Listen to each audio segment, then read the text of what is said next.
सभी को करना चाहिए और सरकार के लोगों को विशेष इसलिए करना चाहिए कि संसाधन उन्हीं पर है।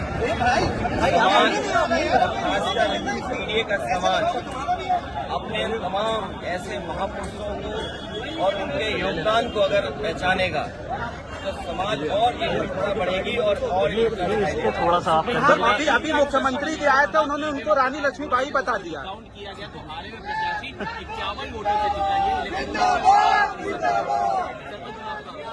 ये इलेक्शन कमीशन पर समय पर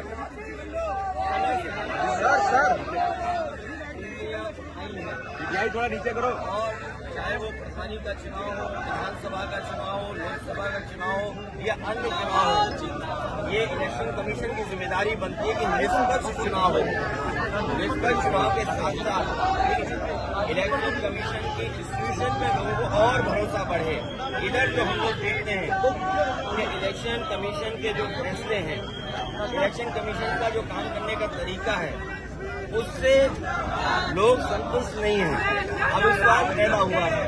अभी हाल ही में जो वोट चोरी, वोट डकैती को लेकर के बड़े पैमाने पर देश को इंडिया गठबंधन और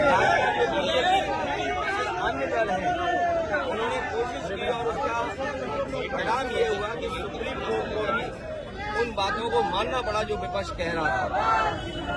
इलेक्शन कमीशन पे कई बार उंगली उठी है और यूपी के चुनाव में तो न जाने कितनी बार उंगली उठी है। ये तो पहला फेज था कि जहां हम अपना वोट बचा सकते हैं, अपनी वोटर लिस्ट में शामिल कर सकते हैं, ये पहला चरण है। लेकिन इसके बाद जो प्रशासन काम करता है, सरकारें जो काम करती हैं, उस पर इलेक्शन कमीशन कोई कार्रवाई नहीं करता।